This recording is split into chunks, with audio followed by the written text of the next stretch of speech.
4 August 1929 आणि आज 4 August 2026.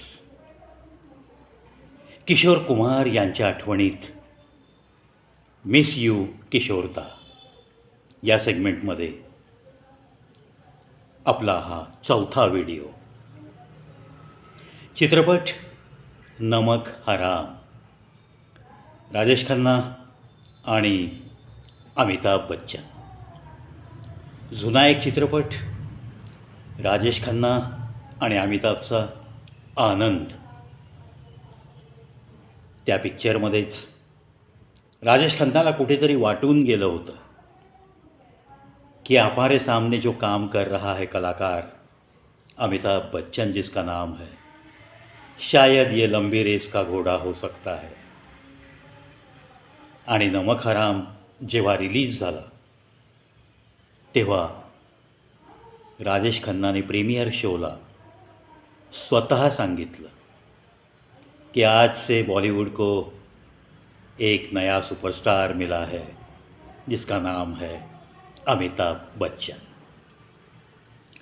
या चित्रपटात एक खूपच सुंदर गाणं आहे, रजा मुराद.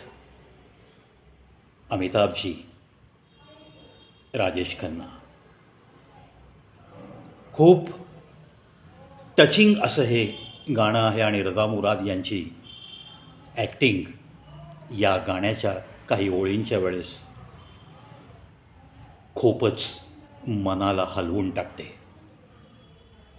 चला बघूयात एक 2-4 ओळी या सगळ्यांच्या सन्मानार्थ आणि ऑफकोर्स किशोरदा यांना आज 4 ऑगस्ट या दिवशी आठवताना. मेरे घर से तुमको कुछ सामान मिलेगा, दीवाने शायर का एक पैगाम मिलेगा और एक चीज़ मिलेगी, टूटा खाली जाम. ओ मैं चला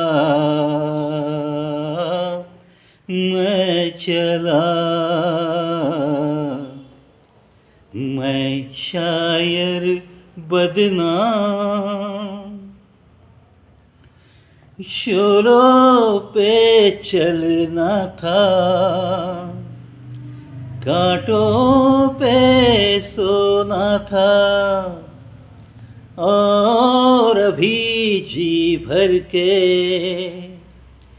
किस्मत पे रोना था. जाने ऐसे कितने बाकी छोड़ के काम. ओ मैं चला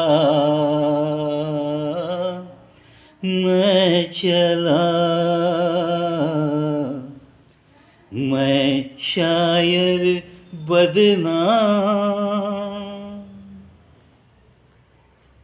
मित्रांनो, हे गाणं आजही ऐका. आपण हे पूर्ण गाणं ऐकल्याशिवाय पुढे जाऊच शकत नाही. कारण एकतर या गाण्यातले भाव आणि दुसरं लिहिणाऱ्याने जे भाव उतरवलेत कागदावर, जी काही त्याची मानसिकता आहे, त्याला हे गाणं कशा पद्धतीने गायल्यानंतर 100% न्याय दिला असं वाटेल याचा विचार करत. दुसरा विचार, हे गाणं कोणत्या हिरोसाठी पडद्यावरती दिसणार आहे, म्हणजे कोणाचा पार्श्वगायक म्हणून मी गातोय. त्यानंतर परत पटकथेची डिमांड काय आहे, या गाण्याच्या वेळचं सिच्युएशन नक्की काय आहे, हा सगळा विचार मनात ठेवून, डोक्यात ठेवून आणि मग त्याप्रमाणे गळ्यातनं ते गाणं बाहेर पडणं, ये तो थी खासियत हमारे किशोरदा की. मग अमिताभ असो, राजेश खन्नाजी असो किंवा देवानंद असो, हुबेहूब पडद्यावर बघणाऱ्याला असं वाटतं की अरे हेच तर गायक गात आहेत. हीच खूबी मोहम्मद रफी साहेबांकडे पण होती, no doubt at all. Playback singer खरा जिथं जन्माला येतो ना, त्याच्याकडे ह्या क्वालिटीज नक्की असाव्या लागतात. फक्त प्रवी जसा गातो, किशोरदा आवडतात, पण प्रवी जसा प्रवीच्या आवाजात गातो तर प्रवी प्लेबॅक सिंगर होऊ शकत नाही. हे प्रवीला पण मंजूर आहे. त्यामुळं ही जी काही खासियत घेऊन ही माणसं आली, त्यांनी तुम्हा आम्हास हजारो गाणी गाऊन इतका मोठा आनंद वाटला. पण आज ते जगात नाही आहेत. कित्येक वर्ष झाली जाऊन त्यांना. 13 ऑक्टोबर 1987. पहा, जवळपास 39वं वर्ष सुरू आहे. पण किशोरदा आपल्यासोबत नाही आहेत. हे जरी फिजिकली सत्य असलं तरी आपल्या हृदयाची जी काही धडकन आहे ती ते ॲक्सेप्ट नाही करत. कारण ती या आवाजासोबत ती धडकणं शिकलेली आहे.